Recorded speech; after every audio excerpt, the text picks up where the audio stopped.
നമസ്കാരം. നമ്മൾ ഇന്ന് ഡിസ്കസ് ചെയ്യാൻ പോകുന്നത് ഫെഫ്ക എന്ന സംഘടനയിലെ പ്രശ്നങ്ങളെ കുറിച്ചാണ്. ഫെഫ്ക എന്ന് പറയുന്ന സംഘടനയെ ഒരുപാട് സിനിമാ പ്രവർത്തകരുടെ പല പല സംഘടനകൾ ഒത്തുചേർന്നുള്ള ഒരു സംഘടനയാണ്. അതിന്റെ ഒരു ഗ്രൂപ്പ് ഓഫ് സംഘടനകളുടെ ഒരു കൺട്രോൾ ചെയ്യുന്നതാണ് ഫെഫ്ക എന്ന് പറയുന്ന സംഘടന. ശരിക്കും ആദ്യം ഫെഫ്ക തുടങ്ങിയത് ഡയറക്ടേഴ്സിന്റെ സംഘടനയായി മാത്രമാണ് എന്ന് പറഞ്ഞ രീതിയിലാണ്. പക്ഷെ അതിനുശേഷം ബാക്കി എല്ലാ സംഘടനകളും അതിൽ വന്ന് ലയിക്കുകയായിരുന്നു. മേക്കപ്പ് ആർട്ടിസ്റ്റിന്റെ സംഘടനകൾ, ആ, പിന്നെ ഉം, പിന്നെ ആരാ? ആഹ് ഉം ഫോട്ടോഗ്രാഫേഴ്സിന്റെ സംഘടന, പിന്നെ വീഡിയോഗ്രാഫേഴ്സിന്റെ സംഘടന, ക്യാമറാമാൻമാരുടെ സംഘടന, എഡിറ്റേഴ്സിന്റെ സംഘടന, അങ്ങനെ ഇതെല്ലാം കൂടെ ചെന്ന് ചേർന്നാണ് ഫെഫ്ക എന്ന് പറയുന്ന സംഘടന ഉണ്ടായിട്ടുള്ളത്. എന്തായാലും ഫെഫ്കയിലുള്ള മെമ്പേഴ്സ് ഒന്നും സാറ്റിസ്ഫൈഡ് അല്ല.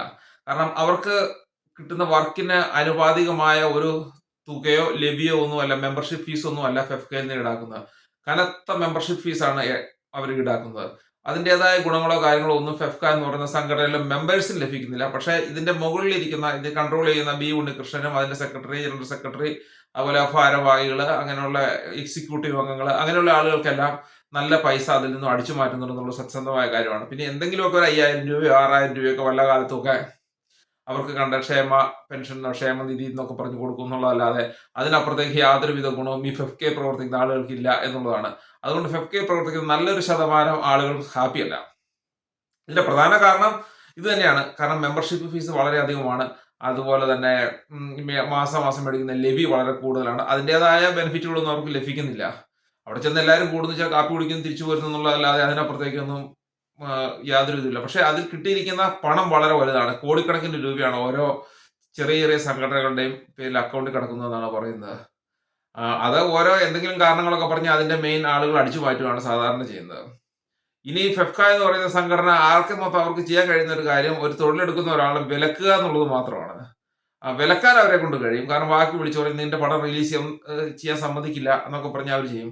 അത് അങ്ങനെ ചെയ്യാനുള്ളൊരു കാരണമുണ്ട്. കാരണം സിനിമ എന്ന് പറയുന്ന ഒരാളെ മാത്രം ബന്ധപ്പെട്ട് ചെയ്യുന്ന കാര്യമല്ല. നമ്മളിപ്പോൾ യൂട്യൂബിൽ വീഡിയോ എടുത്തിടുന്ന പോലെ ഇത് നമുക്ക് തന്നെ ചെയ്യാവുന്ന കാര്യമുള്ളൂ. കാണുന്നവർ കാണും, കാണാനില്ലാത്തവർ കാണില്ല. നമുക്ക് യാതൊരു പ്രശ്നങ്ങളുമില്ല. സിനിമ എന്ന് പറഞ്ഞാൽ അങ്ങനെ ഒരു സിനിമ നിർമ്മിക്കണം. അത് കഴിഞ്ഞ് പിന്നെ എഡിറ്റ് ചെയ്യാനുള്ള ആൾക്കാരെ, എഡിറ്റേഴ്സിനെ കൊണ്ടുവരണം. പ്രീ പ്രൊഡക്ഷൻ വർക്കുകളുണ്ട്. അതിനുശേഷം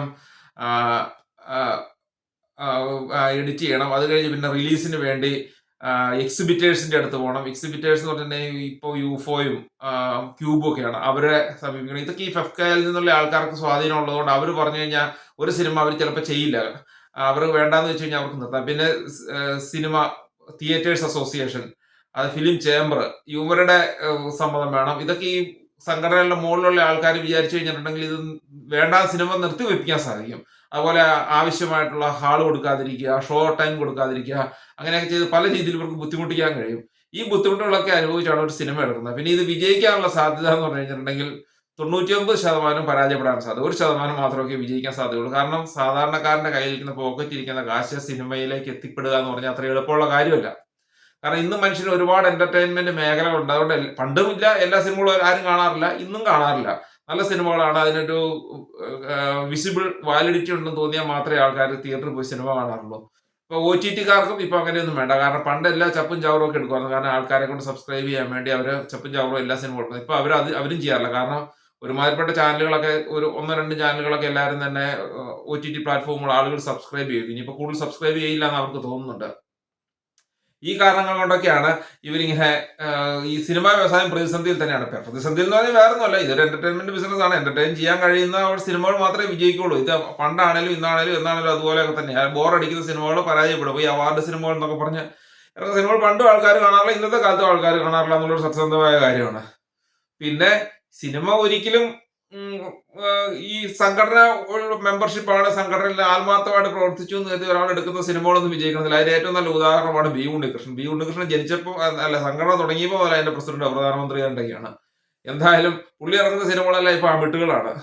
പുള്ളിയുടെ സിനിമ, അപ്പൊ സംഘടനയിൽ പ്രവർത്തിക്കുന്ന ഒരാളുടെ സിനിമ വിജയിക്കില്ല എന്നുള്ള 100% ഉറപ്പാണ്. പിന്നെ നമുക്ക് പിന്നെ എന്തിനാണ് ഈ സംഘടന എനിക്ക് മനസ്സിലാവുന്നില്ല. കാരണം സിനിമ എന്ന് പറഞ്ഞാൽ തന്നെ ഒരിക്കലും ഒരു പെർമനന്റ് ജോബ് ഒന്നുമില്ല. കാരണം ഒരു കുറെ ആൾക്കാർ ഒന്നിച്ച് ചേർന്ന് അവർക്ക് വേണ്ട ആൾക്കാരെ എല്ലാം കൂടെ ഒന്നിച്ചു കൂട്ടി ഒരു പ്രൊഡ്യൂസറുടെയും സംവിധായകൻ ഡയറക്ടറുടെയും അതുപോലെ ഇപ്പൊ ഹീറോ ഉണ്ടെങ്കിൽ ഹീറോ നടനെ എല്ലാം കൂടെ കൂട്ടി അവരുടെ ഒരു ബിസിനസ് ചെയ്യാൻ പറ്റുമെന്ന് പറയുന്ന ആൾക്കാരെല്ലാം കൂടെ കൂടി ചേർന്നുണ്ടാകുന്ന ഒരു പരിപാടിയാണ് ഈ സിനിമ. അപ്പൊ അതിൽ അവർക്ക് വേണ്ട ആൾക്കാരെ എല്ലാം വിളിക്കുന്നു. ഇപ്പൊ ശാലു പേയാട് എന്ന് പറയുന്ന ഒരാള് അയാളെ ക്യാമറ വർക്കിന് വിളിച്ചിട്ട് അയാളെ മാറ്റി എന്നൊക്കെ പറഞ്ഞു. അയാൾ ഒന്നാമതൊരു സിനിമയെ കിട്ടുക എന്ന് പറഞ്ഞാൽ പല പല ബന്ധങ്ങളും കാര്യങ്ങളും ഒക്കെ വെച്ചാണ് ഒരു സിനിമ കിട്ടുന്നത് തന്നെ. അതിൽ നിന്ന് മാറ്റുക എന്ന് പറഞ്ഞു കഴിയുമ്പോഴത്തേക്കും അത് വിഷമമുള്ള കാര്യമാണ്. കാരണം അയാൾ പൈസ തന്നെ കിട്ടുന്നില്ല, 1000 രൂപ കിട്ടുന്നുള്ളൂ എന്ന് പറയുന്നത്. 1,00,000 രൂപ മെമ്പർഷിപ്പ് കൊടുത്ത സംഘടനയിൽ ചേർന്നിട്ട് കിട്ടുന്ന 1000 രൂപയാണ്. അതിൽ കൂടുതൽ കൊടുക്കാൻ സാധിക്കില്ല. കാരണം ഇപ്പൊ ഒരു സിനിമയിൽ ഫോട്ടോഗ്രാഫി ചെയ്യുന്ന ഒരാൾക്ക് 1000 രൂപ കൊടുക്കാൻ സാധിക്കില്ല. കാരണം ഒരു സിനിമ 80 ദിവസം വർക്ക് ചെയ്ത് കഴിഞ്ഞാൽ 80,000 രൂപ കൊടുക്കണം. 2,000 രൂപ കൊടുക്കണമെങ്കിൽ അവന് 1,60,000 രൂപ ഒരു ഫോട്ടോഗ്രാഫർക്ക് കൊടുക്കണം. ഇന്നിപ്പോ ഫോട്ടോഗ്രാഫർ വേണമെന്നൊന്നും വലിയ നിർബന്ധമൊന്നുമില്ല. കാരണം ഒരു മൊബൈൽ ഫോൺ ഉണ്ടെങ്കിൽ അതിൽ ഫോട്ടോ എടുത്ത് അതിന്റെ സീനും കണ്ടിന്യൂറ്റി എല്ലാം നോക്കി വല്ല സ്നാപ് ഡ്രോപ്സ് വഴിയൊക്കെ വേറെ കമ്പ്യൂട്ടറിലേക്ക് മാറ്റുമോ എന്നാ വേണമെങ്കിലും ചെയ്യാം.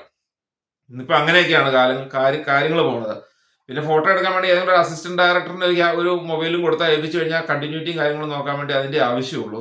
പിന്നെ നല്ല പിക്ചർ അതിൽ നിന്നൊക്കെ സെലക്ട് ചെയ്ത് വേണമെങ്കിൽ എടുക്കാം.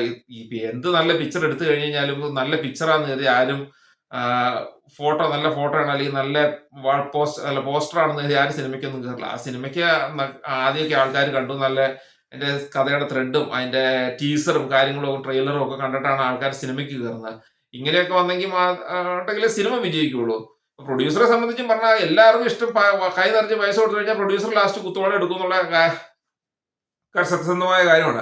സിനിമ എന്ന് പറഞ്ഞാൽ ചെലവ് കുറച്ച് പിടിച്ച് മാക്സിമം ആളുകളിലേക്ക് എത്തിച്ചു കഴിയുമ്പോൾ ആ സിനിമ വിജയിക്കും. കിട്ടുന്ന അത് തന്നെ നല്ല ശതമാനം തിയേറ്ററിന് പോവും, എക്സിബിറ്റേഴ്സിന് പോവും, പിന്നെ ഡിസ്ട്രിബ്യൂട്ടേഴ്സിന് പോവും. ഇതെല്ലാം കഴിഞ്ഞിട്ട് വളരെ കുറച്ച് തുകയാണ് പ്രൊഡ്യൂസറിന്റെ കൈ കിട്ടുന്നത്. പിന്നെ ഇതിനോടുള്ളൊരു താല്പര്യം കൊണ്ടും ഇത് സമൂഹത്തിൽ കിട്ടുന്ന ഒരു പബ്ലിസിറ്റിയും ഒരു കാര്യങ്ങളും ഒക്കെ കൊണ്ടാക്കിയാണ് ആൾക്കാർ ഇതിലേക്ക് ആകൃഷ്ടരായിട്ട് ഈ സിനിമാ മേഖലയിലേക്ക് വരുന്നത്. പക്ഷേ ഇത് സംഘടനകളെ സംബന്ധിച്ചൊന്നും ചെയ്യാനൊന്നുമില്ല. കാരണം ആളുകൾക്ക് ഇത്, പക്ഷെ അവർ കാണിക്കുന്ന വളരെ ഏറ്റവും മോശമായ കാര്യം എന്ന് പറഞ്ഞിട്ടുണ്ടെങ്കിൽ അവർ മേടിക്കുന്ന മെമ്പർഷിപ്പ് ഫീസ് എന്ന് പറഞ്ഞാൽ ഭയങ്കര തുകയാണ് മേടിക്കുന്നത്. ഒരു ഫോട്ടോഗ്രാഫറിൽ നിന്ന് 1,00,000 രൂപ മേടിക്കാന്നൊക്കെ പറഞ്ഞാൽ അത് ഭയങ്കര തുകയാണ്. കാരണം അവനൊക്കെ എത്ര നാള് ഈ ക്യാമറയും കടിച്ചു തൂക്കി കുറച്ച് കിടന്നു കഴിയുമ്പോഴാണ് ഈ പൈസ കിട്ടുന്നത്.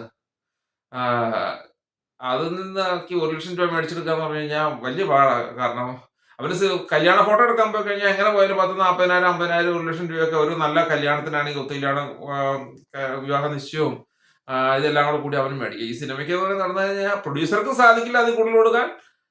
പിന്നെ ഇവർക്കും അതുകൊണ്ട് വലിയ ബെനിഫിറ്റ് ഒന്നുമില്ല.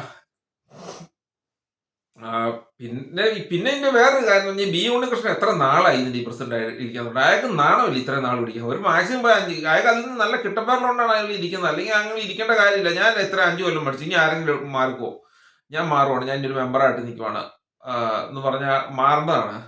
പക്ഷേ അയാൾ മാറുന്നില്ല എന്നുള്ളതാണ്. പിന്നെ ഈ കാശ് മേടിച്ചതിന് ശേഷമാണ് ഇവര് മെമ്പർഷിപ്പ് കൊടുത്ത് വർക്ക് ചെയ്യാൻ സമ്മതിക്കുന്നത് പറഞ്ഞാൽ ശരിക്കും മോഡേൺ സ്ലേവറിയാണത്. കാരണം ഒരുത്തിന്റെ പൈസ മേടിച്ചിട്ട് അവനെ പണിയാൻ വെക്കുക എന്ന് പറഞ്ഞു കഴിഞ്ഞാൽ അതിനാണ് യഥാർത്ഥമായിട്ട് മോഡേൺ സ്ലേവറി എന്ന് പറയുന്നത്. കാരണം ഒരുത്തൻ ജോലിക്ക് പോകണമെന്ന് പറഞ്ഞാൽ അവന് ജീവിക്കാൻ വേണ്ടി പൈസയ്ക്ക് വേണ്ടിയിട്ടാണ് അവൻ ജോലിക്ക് പോണത്. അവന്റെ കയ്യിൽ പൈസ മേടിച്ചിട്ട് പിന്നെ നിനക്ക് ജോലി തരാന്ന് പറഞ്ഞാൽ ലോകത്തെ ഏറ്റവും വലിയ അഴിമതിയും ക്രിമിനൽ പരിപാടി. അതിന് മോഡേൺ സ്ലേവറി എന്നാണ് പറയുന്നത്. വികസിത രാജ്യങ്ങളിലൊക്കെ ഇത് മോഡേൺ സ്ലേവറി എന്ന് പറയും. മോഡേൺ സ്ലേവറി എന്താണെന്നുള്ള ക്ലാസ് ഒക്കെ അവിടുത്തെ എംപ്ലോയീസിന് എടുത്തു കൊടുക്കും. കാരണം ആരെങ്കിലും മാനേജ്മെന്റോ ആരെങ്കിലും അങ്ങനെ ചെയ്യുന്നുണ്ടെങ്കിൽ അവർക്ക് കംപ്ലൈന്റ് ചെയ്യാം. നമ്മുടെ രാജ്യത്ത് പിന്നെ ഇതൊരു ശീലമായതുകൊണ്ട് ഇത് മോഡേൺ സ്ലേവറി എന്നതാണ്. കാശ് മേടിക്കാൻ ആർക്ക് കാശ് കൊടുക്കണം എന്നൊന്നും ആർക്കും അറിയത്തുമില്ല. കുറെ എന്തെങ്കിലുമൊക്കെ പഠിക്കും. ഡിഗ്രി കഴിഞ്ഞവരോട് പിന്നെ വായം പൊടിച്ചോ തെക്ക് കൊടുത്ത് നോക്കി നടക്കുന്ന ഒരു സമൂഹമായി മാറിയിരിക്കുകയാണ് നമ്മുടെ കേരളത്തിലുള്ളത്. ഈ സിനിമാ മേഖലയിൽ അത് തന്നെയാണ്. ഉണ്ണികൃഷ്ണനൊക്കെ വർഷങ്ങൾ അതിന് അയാൾ മാറേണ്ടതാണ്. അയാൾ മാറി വേറെ ആരെങ്കിലും. പക്ഷെ അത് മാറി കഴിഞ്ഞാൽ വേറെ പ്രശ്നമുണ്ട്. ഒരു കാലത്ത് ഇന്നസെന്റും ഇടവേള ബാബു ഒക്കെ ആയിരുന്നു. അമ്മ പോയ അവര് മാറിയതോടുകൂടി അമ്മയോടുള്ള ചെളിയും പുഴുക്കുത്തുകളും ചീഞ്ഞു നാറുന്ന അവസ്ഥകളെല്ലാം മറിച്ചു. യഥാർത്ഥമായിട്ട് അമ്മയെ നടത്തിക്കൊണ്ട് പിമ്പിങ് ആയിരുന്നു എന്നാണ് നമുക്ക് മനസ്സിലാക്കാൻ പറ്റുന്നത്. ഈ ഇടവേള ബാബു ഒക്കെ നടത്തിക്കൊണ്ട് ശുദ്ധമായ പിമ്പിങ് തന്നെയായിരുന്നു. കാരണം ആ മുന്നൂറൊക്കെ പറയുന്നത് കേട്ട് കഴിഞ്ഞാൽ അയാൾ പിമ്പിങ് തന്നെയാണ് നടത്തിക്കൊണ്ടിരുന്നത്. എന്തായാലും ബി ഉണ്ണികൃഷ്ണൻ മാറി കഴിഞ്ഞിട്ടുണ്ടെങ്കിൽ ഇതിന്റെ ബാക്കി പുഴുക്കുത്തുകളും കാര്യങ്ങളൊക്കെ ആൾക്കാർക്ക് കാണാം. എന്ത് സംഭവങ്ങളൊക്കെ എന്താണെന്ന് മനസ്സിലാവും. എന്തായാലും മാറേണ്ടത് തന്നെയാണ് നല്ലതെന്നാണ് എനിക്ക് പറയാനുള്ളത്. ഓക്കെ.